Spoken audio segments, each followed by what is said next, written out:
what's up everybody? Special edition here of Figure Depot. We're going to do a Inside Dunkin' Donuts action figure review. Bilal has purchased the Joe FIXIT Build-A-Figure wave, and so yeah, we'll let y'all look close at him in just a second, but first we're going to make you wait and just do a real quick mini review of each of the other figures, so let's get to it.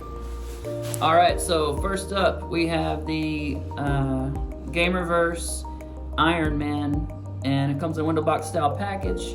We are not going to take the accessories out for the purpose of today's video. You do get an alternate head, and he, as Bilal pointed out, looks kind of sad. He's a sad guy. And then we've got two fisted hands here in the package. We do get the Gamerverse style packaging, which has the white accents, kind of like the first Venom wave did. And then we also get pictures on the side here of different video game figures and the kind of promotional art for that.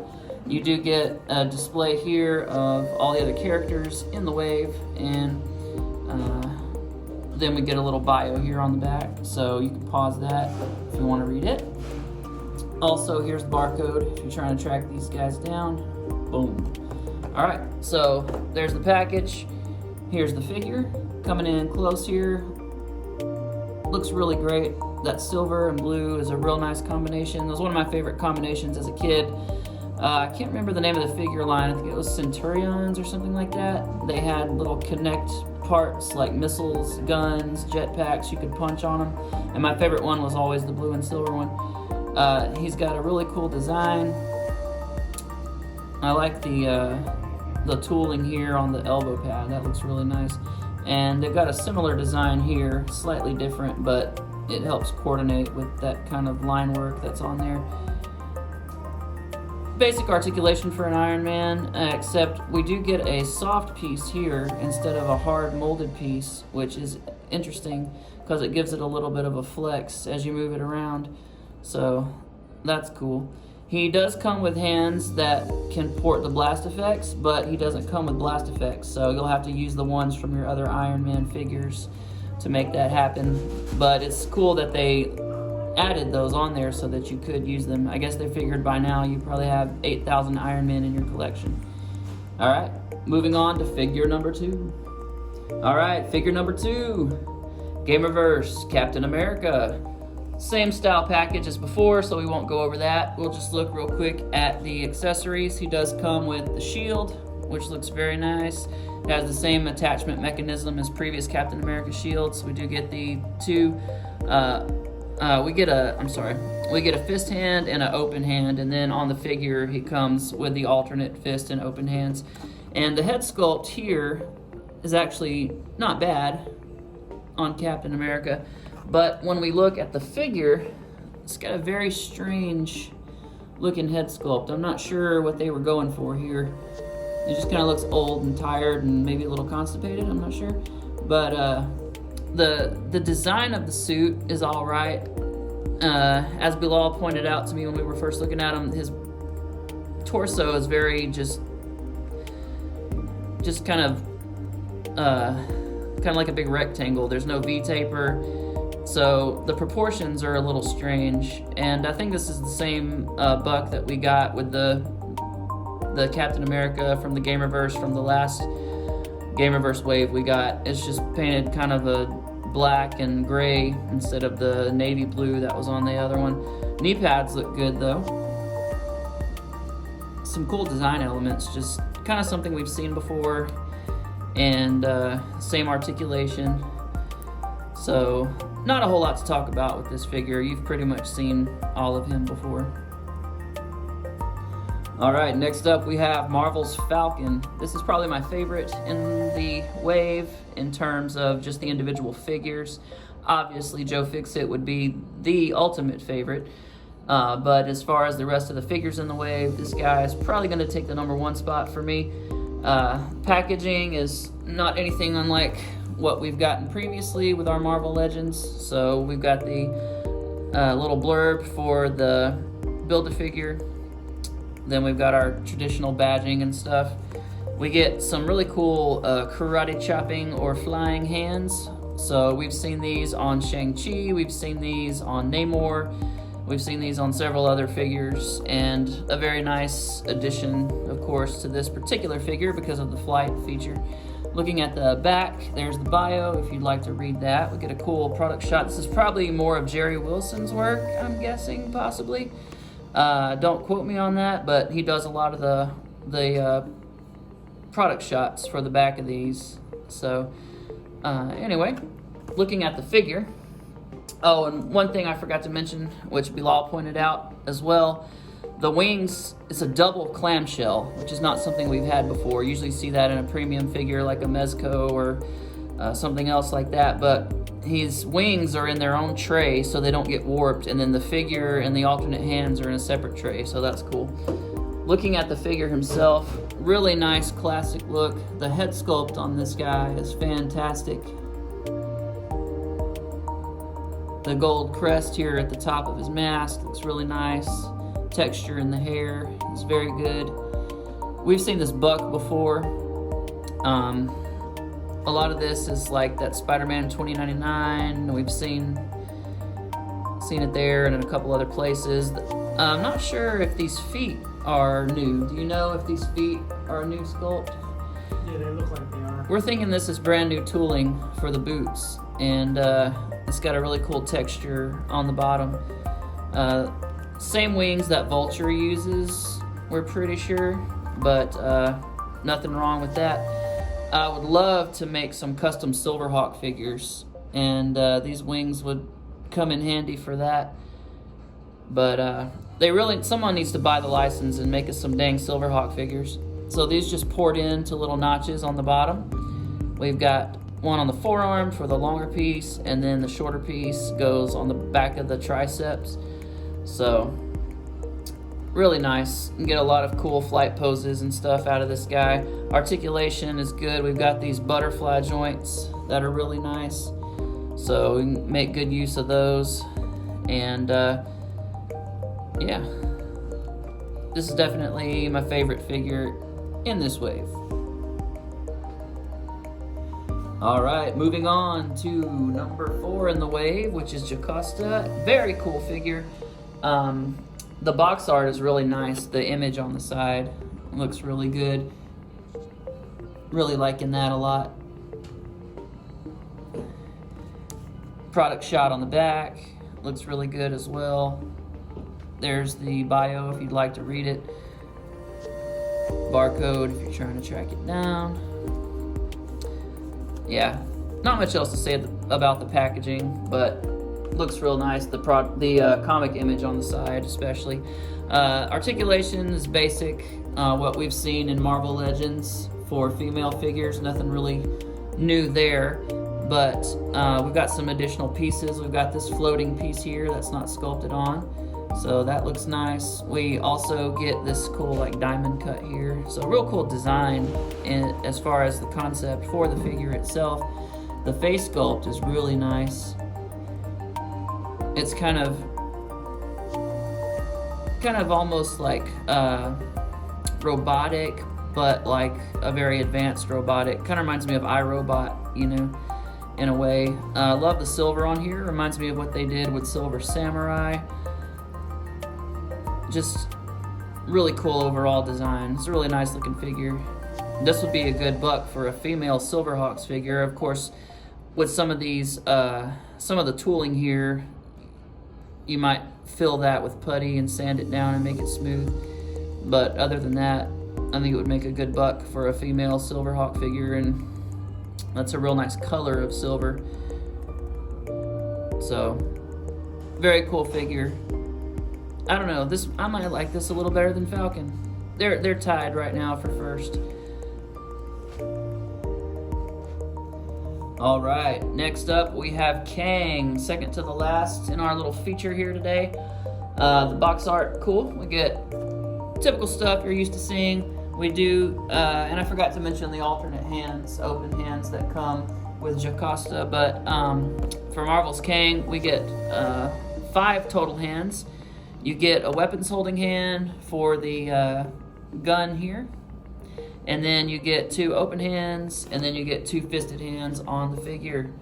Little comic box art there, and then we get a bio on the back if you'd like to read that. Another product shot.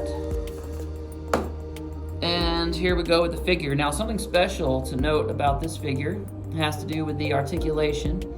The head's on a ball peg, hinged ball peg, nothing new there. We've seen that before. The design's really nice. The line work's all clean. One thing I will say is we have, if you've been paying attention to Hasbro's G.I. Joe classified line, they've got this same torso double ball peg joint that goes from the torso down into the abdomen, or from the abdomen down into the lower torso, I should say. And it's just on a ball peg, so that thing can move all over the place. Which I wondered, looking at the package, I was like, man, this guy is just going to be stiff as a board. You're not going to be able to do anything with him from the hips to the shoulders. But I was wrong. So that will give us, even with that stiff piece on there, he can still bend forward. Not bad at all, and back. I mean, this is as good of range as we've gotten out of some Marvel Legends that had all their articulation exposed in the past. So really nice feature there. He does not have butterfly joints or anything like that. New tooling all over, pretty sure. This is a unique character, so I don't think we've got any reused parts here. We do have a lot of cool sculpt work. This, looks real nice, imitating that cloth look.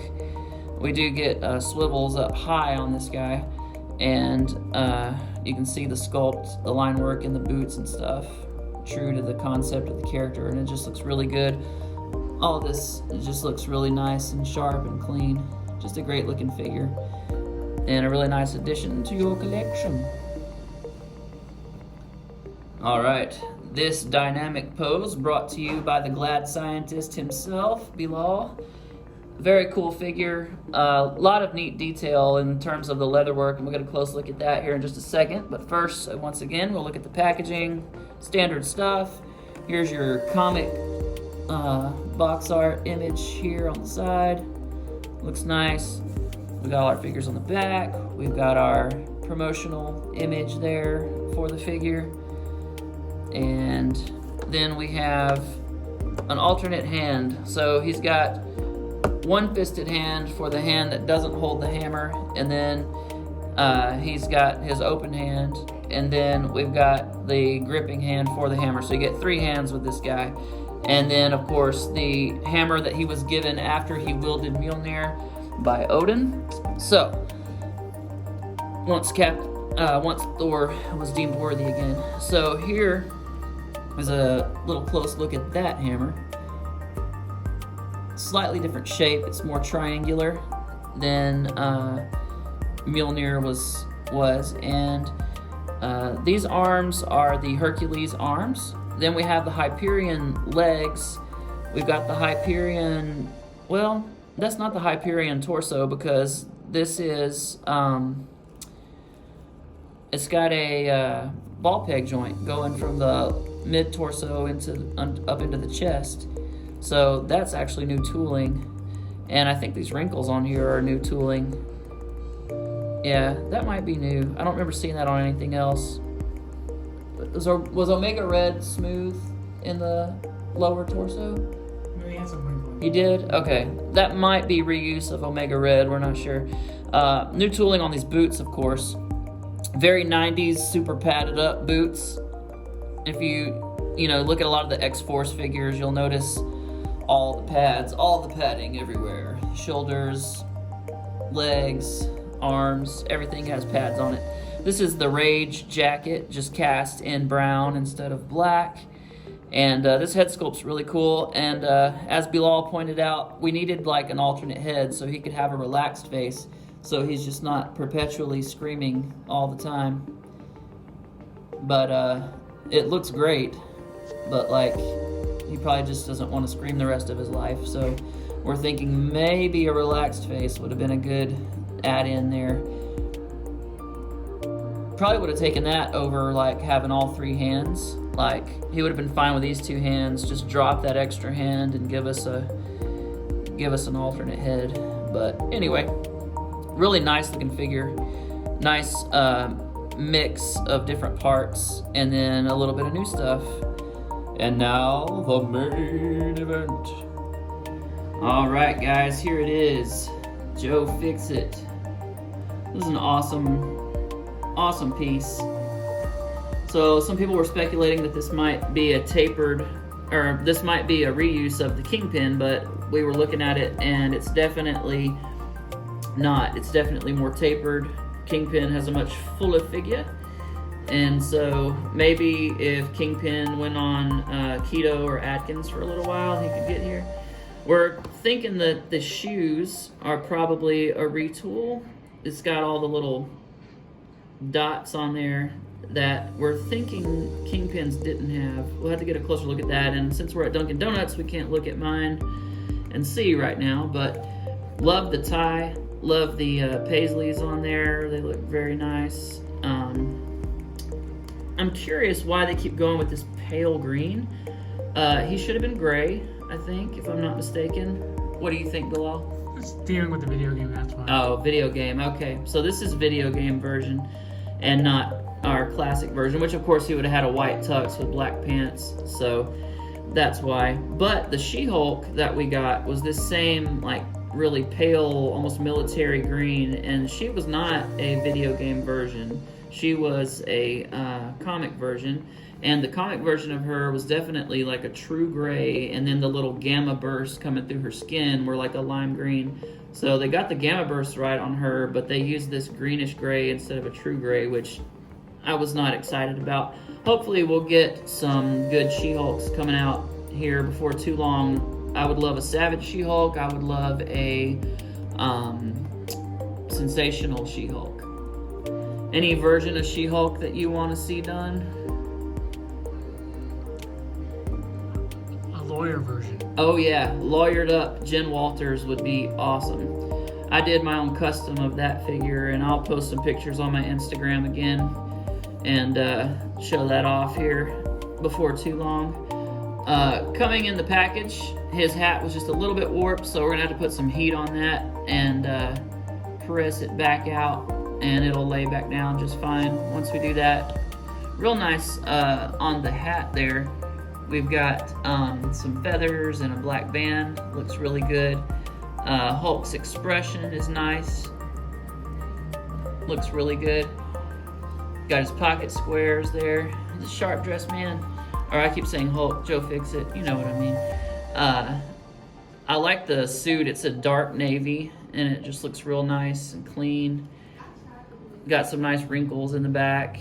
It is similar to Kingpin, especially in terms of the legs and everything, but the upper torso, I still think a lot of this might be new. I don't know. Not having it here, it's kind of hard to know for sure. But anyway, great figure. Loving it.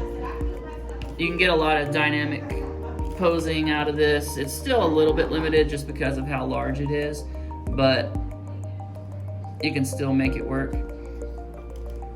Very, very nice figure. All right, guys, we're about to head out. Hope you enjoyed this little mini review. It's a fantastic figure. Dunkin' Donuts did not sponsor this video. We did not make any money. They didn't make any money. Nobody made any money, but this is a great figure. Bilal, thank you so much for providing the figures for this video. Thank you. Great to see you. We'll see you again soon. We're not going to be able to turn the camera around, so I'm just going to assume that I'm looking at myself right now. We'll see you next time. Thanks so much for watching, and be sure and check out his Instagram, LabScientist86. Check out my Instagram, Figure Depot, and also Where Figures Dwell, which is where I'm doing my ACBA stuff now. See you next time. Thanks for watching. Oh, and yes. No easy kill was harmed during this video. Absolutely. We should have brought some. We missed an opportunity. Oh, that was a bad joke. Joe FIXIT wants easy kill.